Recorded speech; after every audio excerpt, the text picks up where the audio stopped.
Phone එකක් ගන්නවා කියන්නේ ලොකු දෙයක් නෙමෙයි. වාහන ගන්නවා කියන්නේ ලොකු දෙයක් නෙමෙයි. ආබං තියෙනවනේ උඹලා ගාව අමුතු හීන જાතිය. වාහන ගන්නවා, ෆෝන් ගන්නවා. කට්ටියට ලොකු දෙයක් තමයි රට ගිහිල්ලා ෆොටෝ ගහන එක. පීසා කුළුණ ගාව ඉඳන් ගහනවා ෆොටෝ එකක්. පීසා කුළුණ මෙහෙම තියලා දුර තියලා. අයිපල් කුළුණ ගාවට යනවා. ඒකත් ගහනවා එහෙම. තමයි රට ගිහිල්ලා ෆොටෝ ටිකක් ගහනවා. හොටෙල් එකකට ගිහිල්ලා ෆොටෝස් ටිකක් දානවා කෑමත් එක්ක.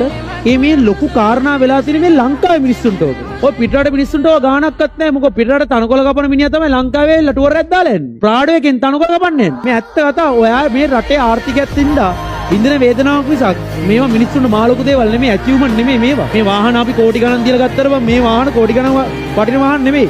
අඩුම ගානේ මගේ වම් පැත්තේ සීට් එක. යකෝ ඒක මැනුවල් සීට් එක. අතින් හදන්න ඕනේ උස්පාත් කරන එක. ස්විච් නෑ. දකුණු පැත්තේ ඩ්‍රයිවිං සීට් එක විතරයි. වාහනේ කෝටි 7ක්. වැඩක් තියනවාද කියන්කෝ එහෙම. ඒම කෝටි ගණන් තියෙන ලකෝ ලංකාවේ ටැක්ස් එක. එහෙනම් මේ වාහන ගැන මහලුකු ඇචීව්මන්ට් කරගන්න එපා.